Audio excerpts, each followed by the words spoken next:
Hey, Facebook. What's that, Brandon? What? I said I'm ready whenever you are. Perfect.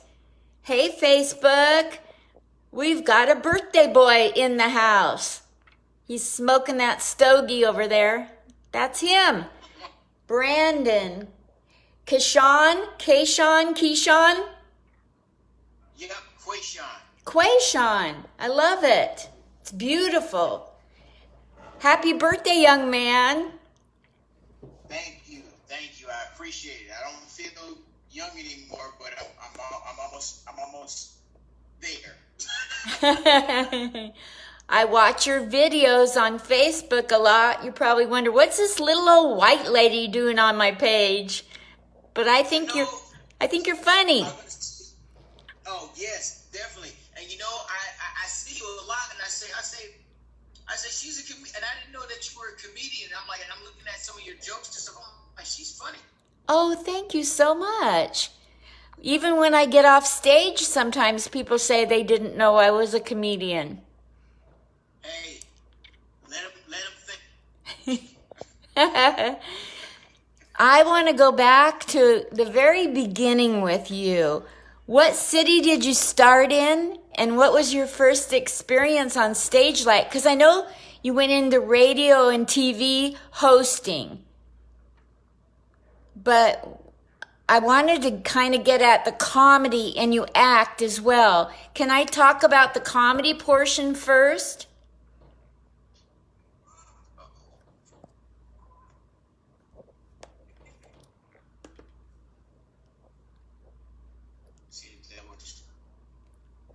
Is that better? That's better. Okay. No, I didn't hear the first question. What did you say? Tell me about your whole career from the very start, going public with TV, radio, acting, comedy. I want to hear the whole thing. Well, when I first got started, let's just say in April, I celebrated 15 years doing comedy. Wow. Yeah, and I started at the age of about 12 or 13. And so I kind of was going, to where I'm like, I know I can do this. Every comedian, every kid at the age thinks he's a class clown. I was one of those class clowns. Okay. And importantly, my uncle said, hey, man, I know this place in Grand Rapids that called the Bob. Why don't you get up there and see me do 10 minutes or 5 or 10 minutes, however long they do. I said, they're going to let me up there? He said, yeah, why not? So I signed up, I go up there, and the first thing I did was impersonation of people who I knew. So once I did that, I got up there, and I got, the first time I got, and no lie, the first time I got the impersonations I did, I got a standing ovation at the age of 13. Oh my gosh. So I knew I had something, but I just didn't know what it was. I just know people love to laugh. I was like, this is just something new. Yeah. So from then on, I just went on and just kept people laughing throughout the entire time. It kept coming back. And from then on, I got a job as a radio host for a radio station here in not here in Kalamazoo, but in Grand Rapids. It was I think it was WIGR radio. Uh-huh. And one was WLAV. So I was just a morning comedian co-host. Wow. About 20 minutes. So. How young were you when you were doing that, Keisha? When I was doing that, I was about, at the time, because I kept going, I was about 15, 16 years old. Going to high school, still doing comedy shows at night, and still getting ready for test of puberty in the morning. So. And going to Grand Rapids to work in a radio station must have been a big deal to you and your family. Not really, because my grandmother said, you need to do something else with your life rather than just talking to everybody every day. I said, well, I said, well, at least, I wanted to do something that made, that wanted to, touch people, to make people laugh. I said, why not? This is a gift. Why not use it? Yeah. So. And, from then on, she, because age, like at 6 years old, you know how kids say they wanted to be like a firefighter, lawyer, doctor. The weirdest thing that ever came out of my mouth for what I wanted to grow up was to be a game show host. Really? Yeah. At the age of 5, I said I want to be a game show host. I don't know what you want to say that because I grew up with my grandparents, so they grew up on old school music, game shows, soap operas. They grew up all around the daytime television. And one day I saw, first time I ever saw was The Price is Right, and my idol was Bob Barker. I love him. What's that? Did you ever get to go see him live? Never. I never got to go see Bob live. Oh. I never got the chance. But I did get the chance. I say maybe about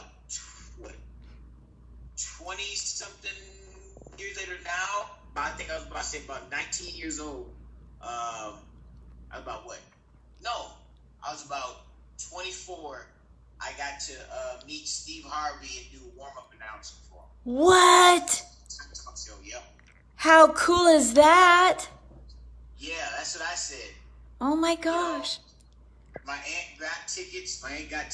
And she said, "You want to go to the Steve Harvey show?" I said, "Oh, his talk show, his first one." I said, "Yeah, I wouldn't mind going." I ended up going. Ended up, one of the guys, I guess, saw me online and said, "Hey, are you a comedian?" And I said, "Yeah." He recognized me from doing a show in Chicago at one point, and came there and just started making people laugh on daytime television for audience people. Like, that was the first time I ever done something like that. Wow. And Steve Harvey, with his face expressions and his big teeth, said, "Go out there making them people laugh like that, huh?" That's so cool. What's that? Say that again. I told him, "Well, apparently me, sir, that's actually doing that." So. How cool. That's the greatest story ever. That's much better than Bob Barker. Yeah, way much better than Bob. And I was surprised about it because I just, I never thought I would get a chance to do something like that. And it led to other things in my life too, to go on tour and stuff like that. So. What kind of tours have you been on, Brandon? I was on a Cat Williams tour. I was on his Growth Spurt tour when he first came out. What? His Born Again tour. Oh my! And I was with those guys from Comedy Central, like Ray Grant, Sheba Franklin, Richie Reddy. Those guys were on there, and I met Cat Williams out in Las Vegas when I got the opportunity doing the Floyd Mayweather fight that season. I believe it was like 2000. I want to say 2018, 2000, somewhere around there like that. Wow. Now, what were you were at watching the Mayweather fight, or you were emceeing it? No, I was actually watching the Mayweather fight, and we got invited back to his mom's house. And most of the couple of stars that were there, that we actually knew, like, this is weird. I actually met Flavor Flav at Floyd Mayweather's mom's house. Oh my gosh. And I have a picture to prove that. That is so cool. Oh my gosh. I think I saw that picture with you and Flava Flav on your page. Yeah, yep. It was him. It was him dressed in all black, but you couldn't see his face, so. What's he like? He's a very nice person, but very distant, I should say. Yeah. He's very off because he's, just like, times are changing, and I don't think he changed well with the times. Yeah. I get it. But, he's a very nice person. I met also Cat Williams. I met him there as well. What is Cat Williams like? Cat Williams is the same height as me. And he's a very avid smoker, I should say. And he's a a very nice person. He's very intelligent. He's a very intelligent person. I believe it. Conversation. I just love his. What was it like going on tour with Cat Williams? Very energetic. You know when you talk to Cat Williams and you hear his his story, what he's done, it's the whole thing from his story to the touring. Everything is just energetic and everything is just is almost as peaches and cream. But the conversation that you're having with him is pretty much of a smart, intelligent person. Like he uses big words when when there's no need to use big words. That's funny. I love. So, like, go ahead. You said what now? You go ahead. Oh, okay, yeah. Because like I said, there's no point in using big words with me. Just tell me simple. Yeah. Yes, no, or whatever. Because when you're talking to him, it's like he'll talk to you like this. What we gonna do here, players? What we gonna do is we gonna go on this tour. Once we go on this tour, we're gonna have some fun. When we have some fun, we're gonna have some more fun. We'll see all you in the crowd. They're gonna like just like this. They're gonna give me a standing ovation just like me because I'm pimping player. And what we gonna do is we're gonna make people laugh and go on to the next city. Do you understand me, Brandon? That's a great impression. Is there any way you can click your video button? You're still just a picture. I want people to see you. Okay, hold on. Let's see. I don't understand. Non-stop video. Just don't understand, because I can only hear you. And you're so animated, I want people to see you. Let's see. So weird. Let's see. Is that doing anything? Not yet. Not yet. Still stuck. Nope, still stuck. It says that it's working, but it's not working. Yeah, I don't know what's going on. Everything is showing on my end. I can see myself. Okay, I can see myself. Do you see a picture of me, or do you see me moving around? I see a picture of you moving around. Okay. Well, I'm so sorry, but people can see what you're like at the beginning of this. So okay. You got to go and travel with Cat Williams. Yes. And then what other doors have opened? You've been on Steve Harvey. You've hosted for TV and radio. My God, some of the best personalities out there are the hosts and the MCs that, like make their way through that. Yes. And when I watch your videos, I know you're a super talent just because of the way you command the stage on a little Zoom or whatever you're using, Facebook Live, Instagram. You're so, how to, I know that if you can do it on a little tiny camera, what can you do on stage? Hey, and that's where that comes from. It's just because I love to act. Like I said, I've always used acting as an ability. Yeah. Using my comedy because I was always told you want to give people a show, you just don't want to stand there. Wow. If you're the only one on stage and you're doing comedy, I learned this from John Ritter. John Ritter was one of my favorite physical comedians, and what he used to say was, basically to young comedians, it was basically you have to give people a show. If you stand there and you're just talking, people will fall asleep. Wow. So you have to give them a show in order to make things happen. Just like I love using my comedy. Like, yeah, I have material, but you have to include everybody in your material. Got it. You have to include the entire room. Not like the whole room is my entire stage. Exactly. Just that one platform. You have to break those walls, and you have to really reach for the last person in the room, that kind of stuff? Yes. Because whether somebody's sitting in front of you laughing so hard, I want somebody way in the back in the corner of the last seat to be laughing just as hard as the guy in the front seat. What's the dream gig you'd love to do? The dream gig that I would love to do, if I would want to do something like either Johnny Carson Uh-huh. or Arsenio Hall. Wow. I would love to do something like that because I'm so interested in people and to see and ask questions about certain things. That would be really fun to do, a late night talk show. It would be fun, but I know it would be so hard to do. Really? You would be so good at it. You know, and I've done some stuff like that before. Just I've done shows like that. Like in my city, they did a show. They did a rendition of Showtime at the Apollo. Wow. And they had this place called Wealthy Theater, and I was the host of Showtime at Wealthy Theater.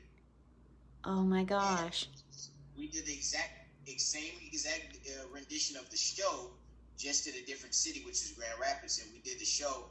And I love doing that show so much is because you're comfortable with the audience and you're comfortable with being open in front of the audience and just talking with them, because you never know what's going to happen, you know, especially when you're making somebody feel good about, you know, their talent and talking with them and, you know, doing all that stuff and showing them how to do the ropes, or you're seeing somebody get booed by 400 people in the theater. Yeah. Wow. So, but in just emceeing wise, I think emceeing wise, I love emceeing because I get to pick and choose and what to say and, you know, and just have fun, you know. It's not like, and I love headlining too, but I think emceeing is much more fun than headlining, to be honest with you. I've never headlined, and I shouldn't because I'm too new, or featured. I sure do love hosting and, you know, opening up a show and setting the tone and making it work like clockwork. I really love that. Yeah. You see how much fun do you have by intervening with the audience? Because I love intervening with the audience. Yes. What's the funniest thing that ever happened, or the experience of the lifetime that you experienced on stage, Brandon? The experience that I had on stage is when I was on tour with Cat Williams. And the experience was, actually I got two of them. I'm gonna tell you the second one in a minute. Okay. Was when there was a guy that was in front of me that was going first, and he was a stand-up comic in his city. We were in Kansas City at the Sprint Dome, and I remember just like it was yesterday. The guy gets up there, he bombs in 15 seconds. Oh no! Mind you, I'm in the dressing room part of the Sprint Dome. Comedian Red Grant has to run to come and get me because I'm the second one up. Now, mind you, he bombs and says, "Hey, y'all, how y'all doing tonight? Yeah, there's some pretty ladies in here, ain't it?" Ugh. Nobody laughs. During that 15 seconds of how long that you have, he only had maybe about 5 or 10 minutes. And you have to stretch that 5 or 10 minutes to how long it is. So he bombed and ran off stage. Yeah, he left a whole audience. It was 28,000 people. Oh my gosh, Brandon. How'd you handle that? Now, mind you, Red Grant came and got me. I ran in, told the DJ to get my music ready behind the curtain. I said, "Hey, look, just introduce me." And my impersonation at the time, I was doing a Michael Jackson impersonation of him in the video of the music video, "The Way You Make Me Feel." He had the shirt, the pants, the shoes, everything. Oh my gosh! And I just said, "Hit it, DJ." And I just came out there and just did a whole dance move impression of Michael Jackson. Wow. Just to get, because I had extra time. Yeah. Oh so I said I had to fill in all this time to get back the audience back working. Wow. So, doing that adrenaline rush, oh my gosh, Linda. That must have felt so good. Even to this day, it must feel good. Yeah. That was the time I had called my mom, and I cried to her and I said, "Hey, Mom," I said, "I just got done opening up for Cat Williams, and I don't know what's gonna happen in my career, but I want to thank you good trust in me, and I really cried to her about it because I've never done something like that so big to a point where I never knew where it was going to take me. Wow. And then out of that experience, did a lot more come your way? Yeah, it did. I made a movie called The Perfect Romance. I wrote and starred in it. What? Yep, I wrote and starred in it, and that's on. You can actually look that up on Tubi TV because everybody has a Fire Stick now. It's on Amazon Plus. And what's the name of your movie again? The Perfect Romance. Okay, I'll write it down. Yep, The Perfect Romance. So everybody should get on there and look it up because I'm the first face that you see when you type that when you type it in. So wow. And it started as one joke. It just started as one joke. Yeah. And it turned into an hour and 11-minute movie. What? What's the premise of the movie, Brandon? The premise of the movie is basically a man who is an executive marketer, a marketing executive, and he's a DJ on the weekends for a radio station. He has no time for love, but sooner or later he has to find love. But when he finds the person that he wants to be with, because he's been with so many women in his lifetime, he finds the woman that he wants to be with, but she doesn't want to be with him. But the only time that he tries to, be with her, he can only tell the truth. So it's a kind of a witch factor that when he tells the truth, he only tells the truth to women that he's lied to, and it's very bad when it comes to the dating part because he's always telling the truth. Whoa. When he wants to be with the woman that he wants to be with, he's telling the truth of how he really feels. Oh my gosh, that sounds so good. Yeah. And all he did, I just took two movies that I really liked so much was Eddie Murphy's Boomerang and Jim Carrey's Liar Liar, and I just mixed the two together. I love it. I thought it reminded me of Liar Liar. Yep. So wow. I just fixed those movies that I loved and I just mixed them. Yeah, who were your inspirations in comedy coming up? My inspiration in comedy coming up were, and still now, is Martin Lawrence. Wow. Jamie Foxx. Of course, Steve Harvey. He's great at times. That's true. Truth bomb. I love. Oh my gosh, what's his name? I love Whoopi Goldberg. Yes. I love Whoopi Goldberg. I love I can't think of her name. Bette Midler. Oh, don't you love her? I love Bette Midler. She's funny. She's just naturally funny. Naturally funny. And I like Bill Burr and Robin Williams. Yes. So when you first started out, did you try to copy any of them and then you learned you need to be yourself?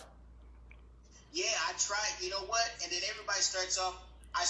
This is crazy because I started off trying to be Richard Pryor because I was introduced to Richard Pryor at the age of 7. What?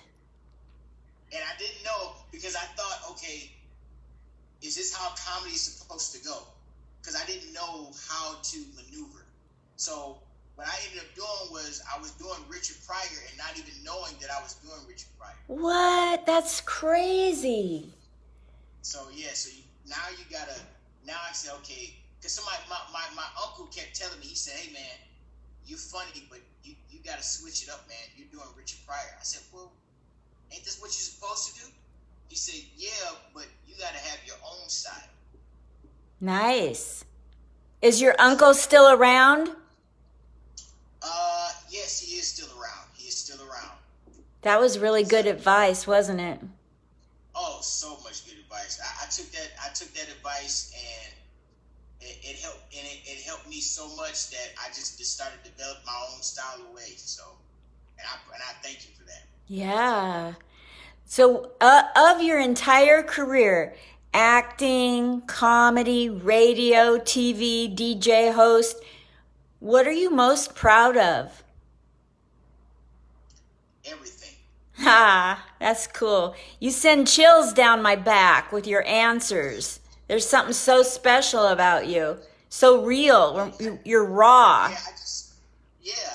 just honest, because like I said, this is how I put things like this. When you have a gift and God has given it to you, use it to your best of ability. Use it, because that is the most profound thing anyone can ever do. When somebody can give you a gift and you can use it to your advantage. Yes. And they say if you don't use your gift, you're going to lose it. Exactly. And you do great with it by using it to your full advantage and only doing good with it. And I've always followed that because, like I said, your comedy is not just one thing. Comedy can take you in so many different places that you'll never know where you can go. Comedy is just that one ball, and that one ball of comedy spurts off branches in different places. Absolutely. Absolutely.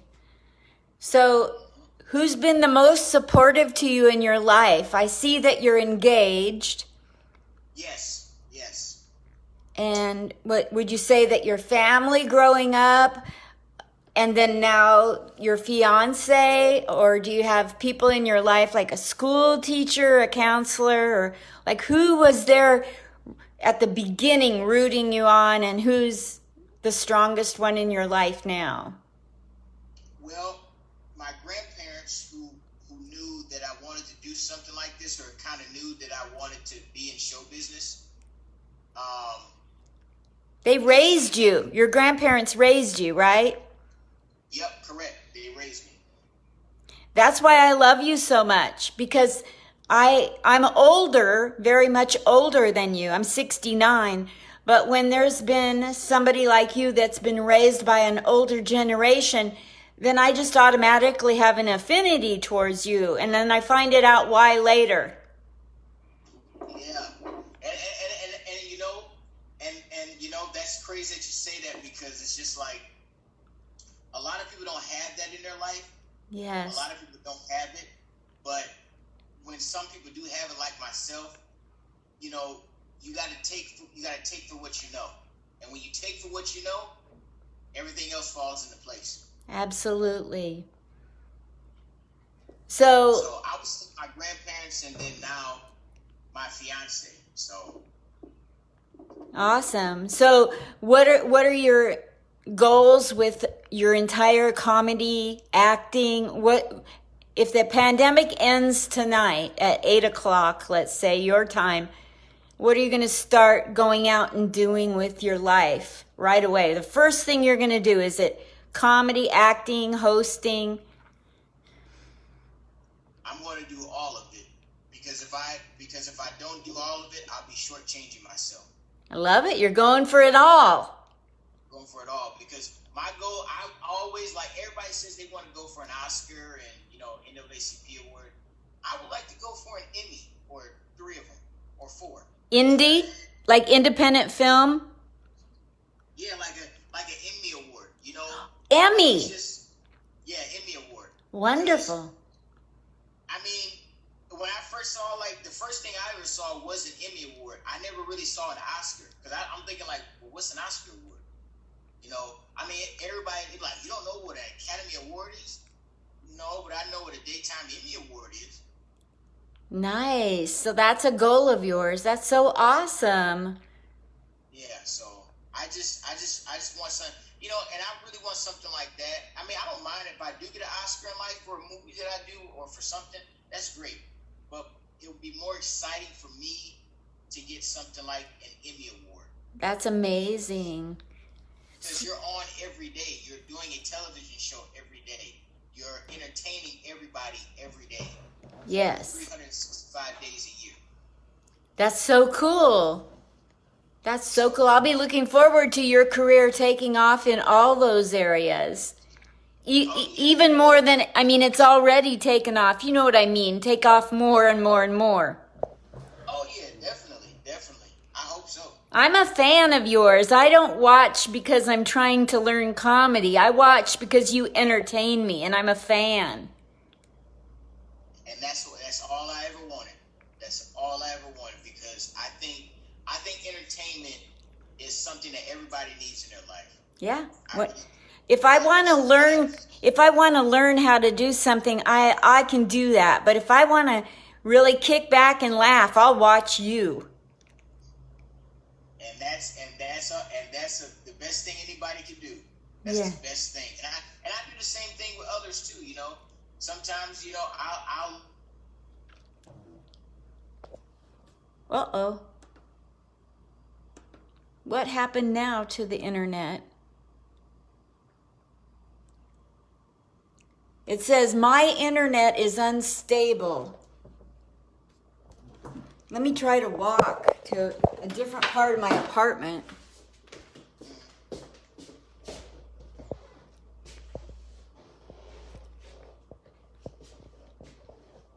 I guess I'll open up the door and let the heat come in. See if this helps. Are you there? Yep, I'm here. Hi, I opened up my front door so I could see if the internet works. So we got cut off, and I was telling you how I get entertained by you. I don't get entertained by a lot of what I see on there. Right. And then you were saying that's the best that you could do. And I don't know what you might have said after that, Brandon. Oh, I said that's the best thing ever that you can do, because, you know, I like looking at other comedians when they're entertaining or in a conversation, because it's like you're not there to take somebody's spot. You're just there to listen. And whatever happens, happens. You know, you want to laugh and have fun. Exactly. Yeah, and you entertain so well. There's so much. So did you meet John Ritter when he taught you how to be on stage, how to be interesting and not just flat as an actor? Yeah, he basically just by learning and watching him, learning from him saying that don't be afraid of silence. Use that advantage for when nobody laughs to make it funny. So like, give me for instance, how you would do that.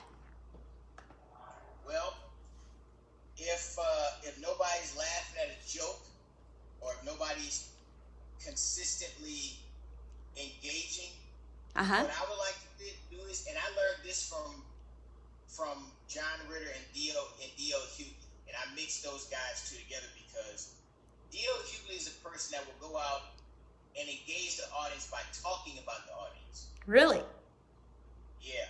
So he would go into this roast factor talking about the audience, like this guy, look at this guy's pants, you know what I'm saying? Or this guy's got on, you know, why does his shirt snap at the bottom like a baby outfit? You know, you gotta engage the audience to what you're talking about, because if something is failing, you gotta learn how to switch everything up in 2 seconds. Yes. To make it fun. You have to be very quick. If something is not going right as planned, because every time that a comedian goes on stage, nothing goes as planned, to be honest with you. Yeah. That's amazing. That's a great advice. What do you find with... Don't think about, so you want to be entertaining, don't think about what you wanted to talk about. Talk about something that you know is going to be interesting, and just broaden your horizon from there. And improv. Make sure you be on there, but improv. I love that. What's the biggest mistake that you think brand new comics 5 years in, 10 years in make? Hiring an agent who doesn't know what they're doing. Ooh, how do you find an agent that knows what they're doing? You don't. They find you. Got it. So if you're out looking for one, you're going to find the wrong one. But if you get to a point where you're worth finding, the right one will find you? Correct. Because the people want to know what your work looks like. What have you done? What makes you different from this comedian? What makes you different from this actor? What makes you different from this person? Because we've already got a Steve Harvey. we already got a John Ritter. We already got a Martin Lawrence. We've already got a, Robert De Niro. What makes you different? And you got to find something that's going to make you different from everybody else. I love that. It's just sometimes it's hard to find that, but you got to find it in that situation at any point in time when it comes to entertaining. My thing is, when you want to keep entertaining and doing your work and gradually getting your work up. Okay. Because somebody's going to find you and they're going to say, hey, I want to take a chance on this person. Perfect. That's great advice. So in closing here, where do you want people to find you on the internet and help you with your numbers so you have more followers? You can find me on Facebook. You type in my name, Brandon Queshawn. You guys know how to spell Brandon, Brandon. Queshawn, Queshawn. You can also find me on Instagram. That's I am Brandon Queshawn. Look in there, follow me, please. And look me on YouTube, Brandon Queshawn Live. All my videos will pop up and everything like that. My reel of acting will pop up, all of that stuff. So please find me on there. If you want to book me, let me know. Wonderful.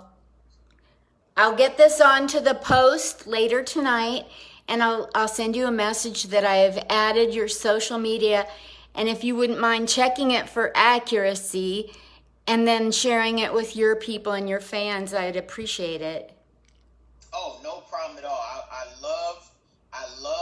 love doing stuff like this because, it gets people out there and it gets people, because like I said, Linda, this could be a new show you could be doing, and I wouldn't mind helping anybody do something that they want to get their dreams told to. So this has become a dream. In the last month, this is becoming a dream that's turning into a reality for me, and I'm so happy. Now that's good. Now all we got to do is turn it into a bigger dream, and you're there. Thank you so much, Brandon. Happy birthday. What did you get for your birthday so far? I got nothing.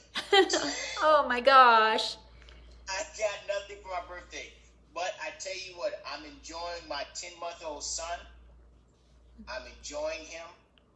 And I'm enjoying this day to where I have a day off working from the hospital.